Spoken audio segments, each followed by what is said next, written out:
Mesdames et messieurs, bonjour et bienvenue pour cette nouvelle édition d'Autour du monde au Moyen-Orient pour ce jeudi, le 25 janvier 2024. On commence notre édition avec ce compte-rendu. Le président de la République, Abdel Fattah el-Sisi, a assisté hier à la célébration du 72e anniversaire de la police égyptienne qui s'est réunie avec les membres de son conseil supérieur. Le chef de l'État a tenu à saluer plusieurs officiers et leurs familles au cours de la cérémonie organisée à l'Académie de police.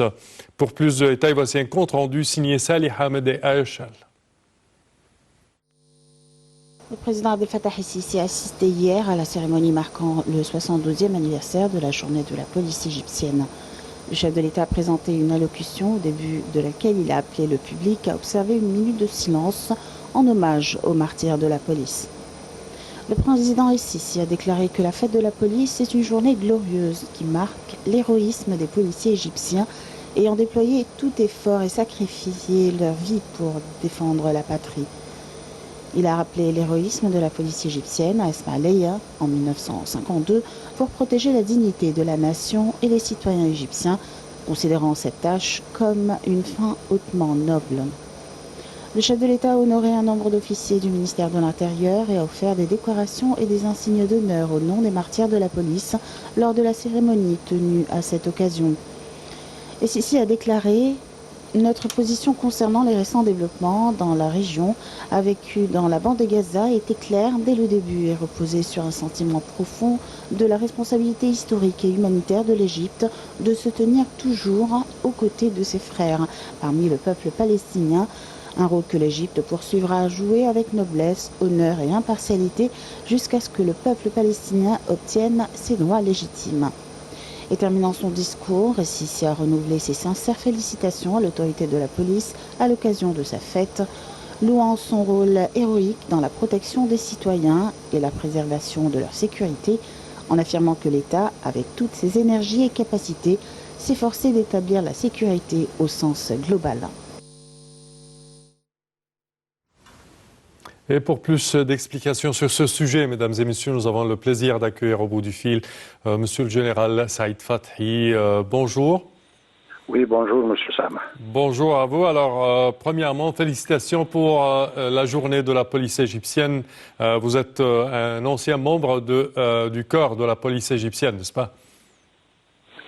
Je vous remercie infiniment. Merci beaucoup. Parfait. Alors, premièrement, que signifie la participation du président de la République aux félicitations de cette journée glorieuse de la police égyptienne année après année? Ça signifie plusieurs choses. Tout d'abord que le peuple égyptien est un peuple puissant et résistant et qui a affronté plusieurs dangers qui ont eu lieu contre le pays. On se rappelle, nous tous, bien sûr, que ce qui s'est passé le 25 janvier 1952 au gouvernorat d'Ismaïlia. Quand les ennemis ont demandé à les policiers, qui étaient quelques centaines de policiers contre quelques milliers, bien sûr, des ennemis, qui ont essayé de les éloigner de leur endroit dans le gouvernorat d'Ismaïlia. Bien sûr, on peut constater le nombre d'armes qu'avaient les policiers égyptiens et les ennemis. Face à l'armée britannique de l'autre côté. Oui, bien sûr. Oui, bien sûr. Bien sûr. Ils ont des armes très sophistiquées, quelque chose de modéré, ce qui est tout à fait bien avancé. Mais en considération, il faut prendre quelque chose de très important. C'est qu'avec cette situation-là, ils ont pu résister et de faire face contre les forces britanniques et d'essayer de tuer plusieurs personnes parmi eux, ce qui a obligé à la fin ces forces britanniques, bien sûr, de demander l'arrêté de coups de feu et bien sûr, même quand les policiers égyptiens devaient quitter leur place, les soldats britanniques, ce sont eux-mêmes qui ont respecté ces gens-là et ils sont mis dans un seul rang pour les saluer en même temps. Ça veut dire avec tout le sacrifice qu'ils ont dû présenter pour défendre la patrie, même avec le peu d'armes qu'ils avaient dans leurs mains, ce qui a donné quelque chose d'imaginable et quelque chose qui dit le bien de ce grand peuple égyptien. Certes. Quelle que soit la police, quels que soient les autres différents, par exemple aussi, il faut prendre en considération quelque chose de très important, le ministère de la Défense aussi. Nous avons chaque parti un grand rôle pour essayer de sauver notre patrie, notre pays contre n'importe quel accident étranger. Oui. Chacun, bien sûr, dans son domaine. Nous savions, nous tous, que la police est en train de jouer son rôle. Certes. Et d'une part, et d'autre part, le ministre de la Défense aussi, lui-même, a son rôle de défendre la patrie. Certes. Mais enfin, il faut dire que ce peuple-là, quel que soit la police ou le ministère de la Défense, sont en train de jouer un très grand rôle, important en même temps, pour défendre la patrie égyptienne. Certes. Certes, Monsieur le Général Saïd Fathi, nous tenons à vous remercier de vos explications. Merci à vous et bonne journée de la police à vous. Et nous poursuivons, chers téléspectateurs, avec cette information. Le président de la République, Abdel Fattah el-Sisi, et le président russe, Vladimir Poutine, ont assisté mardi par visioconférence au coulage de béton de l'unité électrique numéro 4 de la centrale nucléaire de Dabaa. Ce projet occupe une place importante dans le partenariat entre les deux pays. La construction de la centrale à Dabaa est le fruit d'un accord signé en 2015 avec le géant russe Rosatom. Le président el-Sisi a annoncé que la création de la centrale nucléaire de Dabaa en Égypte est un événement historique pour le pays et le peuple égyptien. Je cite, « Nous saluons le démarrage de la deuxième phase de construction d'unités pour la centrale nucléaire à Dabaa ». C'est ce qu'a affirmé le chef de l'État, soulignant l'intérêt accordé par l'Égypte aux divers domaines énergétiques pour renforcer la croissance économique du pays. Pour sa part, le président russe a affirmé que l'Égypte est un partenaire stratégique pour son pays. Selon lui, les échanges commerciaux entre les deux pays ont connu un essor. Et le ministre des Affaires étrangères, Sameh Shoukry, à la tête d'une délégation égyptienne, représente l'Égypte à la 10e réunion du Conseil d'association Union européenne-Égypte à Bruxelles. Cette réunion comprend un programme intensif avec ses homologues européens, des responsables de la Commission européenne, de l'OTAN et du Parlement européen. La 10e réunion se tient sous la présidence du ministre Shoukry et de Josep Borrell, vice-président de la Commission, haut représentant de l'Union européenne pour les affaires étrangères et la politique de sécurité, avec également la participation de plusieurs ministres des Affaires étrangères de l'Union européenne. La réunion cette année est particulièrement importante étant donné qu'elle coïncide avec 20 ans depuis le début de la mise en œuvre de l'accord de partenariat entre l'Égypte et l'Union européenne, qui est le cadre général régissant les relations entre les deux parties dans divers domaines politiques, économiques, commerciaux, culturels et autres. En marge de sa participation, M. Shoukry a tenu une série de réunions bilatérales avec plusieurs ministres des Affaires étrangères de l'Union européenne, de commissaires européens sur la politique de voisinage, l'économie, l'énergie, les immigrations, le climat, les affaires humanitaires, la gestion des crises et autres sujets. Sa visite a inclus également un échange de vues sur les crises régionales actuelles, notamment la guerre dans la bande de Gaza et la situation au Soudan, en Somalie, en Libye et dans la sécurité de la mer Rouge. M. Shoukry a également participé à une réunion avec ses homologues de Jordanie et d'Arabie saoudite. Et d'intenses combats ont fait rage hier à Khan Younis dans la bande de Gaza, notamment près d'hôpitaux dans cette ville du sud de la bande de Gaza, devenue l'épicentre des combats entre l'armée israélienne et le Hamas. Alors que la situation humanitaire est chaque jour plus grave dans le territoire palestinien assiégé et que les familles des otages israéliens à Gaza accentuent leur pression pour leur libération, des discussions ont eu lieu, notamment au Caire, en vue d'obtenir une trêve.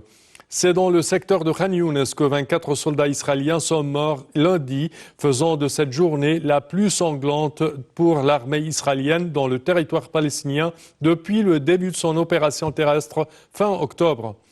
L'armée israélienne a massivement bombardé le nord du territoire au début de la guerre, provoquant le déplacement de 1,7 million de personnes plus au sud et concentre désormais ses opérations, notamment terrestres, sur le secteur de Khan Younes qu'elle dit encerclé et où se cachent, selon elle, des responsables du Hamas. Selon le ministère de la Santé du Hamas, les hôpitaux ont reçu 125 corps de personnes tuées durant la nuit dans la bande de Gaza. Le gouvernement du Hamas parlant, lui, de plus de 200 morts. Je cite, « Des milliers de déplacés dans les hôpitaux Nassar et Al-Amal ont été contraints de partir pendant la nuit pour Rafah. » C'est ce qu'a déclaré le bureau du Hamas.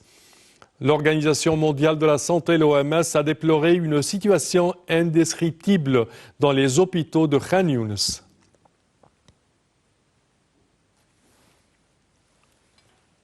Et le rejet par le gouvernement israélien d'une solution à deux États avec un État palestinien indépendant aux côtés d'Israël est inacceptable et risque de prolonger le conflit. C'est ce qu'a déclaré mardi le secrétaire général de l'ONU devant le Conseil de sécurité de l'ONU. Je cite, « Le rejet clair et répété la semaine dernière de la solution à deux États au plus haut niveau du gouvernement israélien est inacceptable. » C'est ce qu'a estimé Antonio Guterres lors de cette réunion du Conseil de sécurité en présence de nombreux ministres des Affaires étrangères. Je cite, « Ce refus est le déni du droit du peuple palestinien à avoir un État pourrait prolonger indéfiniment un conflit qui est devenu une menace majeure pour la paix et la sécurité internationale, a-t-il ajouté à New York. Le gouvernement israélien refuse de discuter d'une solution à deux États, irritant la communauté internationale et le Premier ministre Benjamin Netanyahu a réaffirmé la semaine dernière son opposition à une souveraineté palestinienne. Et des milliers d'Israéliens ont manifesté samedi à Tel Aviv pour exiger le retour des otages détenus depuis le 7 octobre dans la bande de Gaza et réclamer le départ du Premier ministre Benjamin Netanyahu, accusé notamment de poursuivre la guerre pour rester au pouvoir. Les manifestants ont défilé sur la place Habima, pour certains munis de pancartes fustigeant Benjamin Netanyahu avec des slogans tels que le visage du mal et réclamant des élections maintenant. Sur les quelques 250 personnes enlevées, une centaine ont été libérées à la faveur d'une trêve fin novembre et 132 sont encore à Gaza. Parmi eux, 27 sont morts sans que les corps n'aient été restitués sur la base de données israélienne.